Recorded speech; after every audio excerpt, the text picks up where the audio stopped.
Obviously, this is a big day for Kraken. What's your outlook on growth in the U.S. given the extreme and high interest in crypto right now?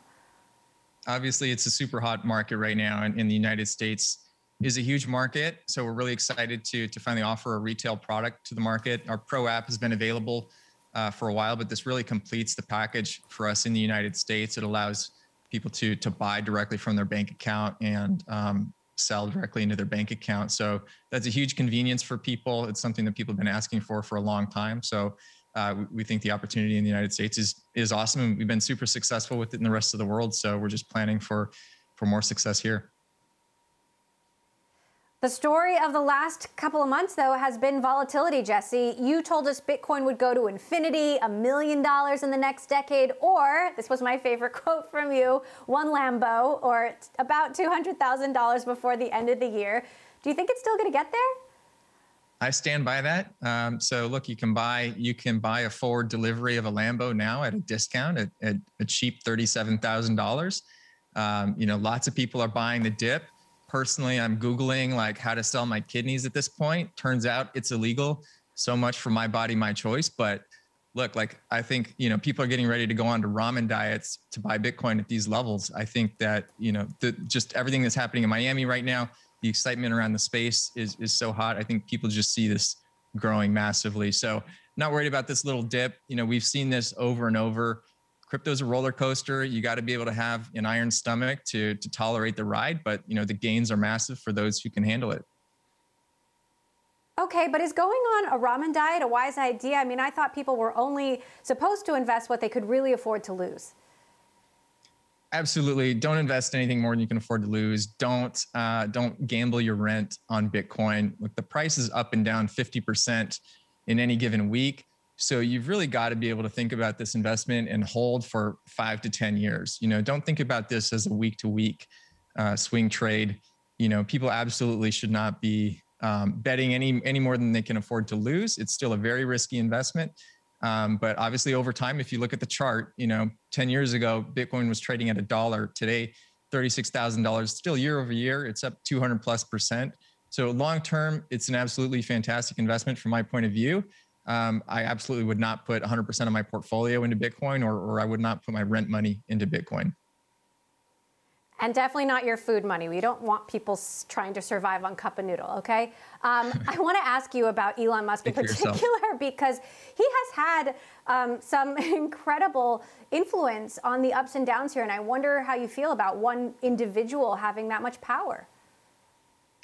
Yeah, it's really interesting to see the reactions to to one person's tweets and what that can have on the market. I mean, I think it just goes to show that the power of memes is real, and that people are increasingly looking toward sort of non-traditional figures to get investment advice from. I think we've realized that we can't trust the guys that are running the system now. And so who else is smart out there and seems visionary and seems to have the interest of humanity at heart? And those guys have proven to be more trustworthy. So, I certainly wouldn't be making fundamental decisions about my investments from one person's tweets. But, I think if you look at crypto as a whole, you develop a thesis, you can kind of weather these market reactions to tweets and memes and even regulators, saying things. We're constantly hearing there's always some country in the world that's like banning Bitcoin for a few days and then unbanning it,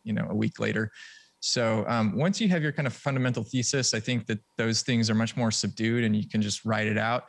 The people that I think don't really understand what's happening and are just kind of along for the ride are the ones that are reacting to these kinds of tweets. Curious what your fundamental thesis is, given we haven't had major regulatory action in the U.S., but that Biden's SEC has indicated some sort of regulation is coming. Look, I think clear regulation will actually open the floodgates. I don't see it as squashing Bitcoin by any means, or the crypto ecosystem broadly. I think that there are a lot of huge players waiting on the sidelines, pension funds, other large investors that are just waiting for that stamp of approval, that level of certainty, where there's a lot of gray area now. People just don't know how the regulators are going to treat this. And so they're just in this wait and see mode. And we don't have any indication that there's going to be like a crushing blow to the ecosystem. And All of the large players are already fully regulated. So it's nothing new for us. I think just additional clarity would be really helpful. What are your plans at this point to go public? Do you have bankers on board? Are you thinking about a SPAC or a DL or an IPO? Yeah, we don't have we're probably not going to do a SPAC. I think we're too large for a SPAC. We're looking at second half of next year. We're in a readiness, preparation mode right now. We'll decide later if we really want to pull the trigger on it. Obviously, things have been weaker than expected for another recent crypto company direct listing. So, whether we go the path of direct listing or an IPO, I think is yet to be decided, or even to stay private as an option. I think the markets don't really understand the value of these businesses right now, and they may not understand the value until it's really too late and we fully replaced sort of the legacy systems. You're referencing, obviously, Coinbase's direct listing there. I mean, does that make the picture murkier for you? Has that impacted Kraken's valuation? I think there are a lot of things that are driving the price down. I think personally it's undervalued right now. And I think it's because it's just new. They did a direct listing, so there were no lockups. It's very different from an IPO process.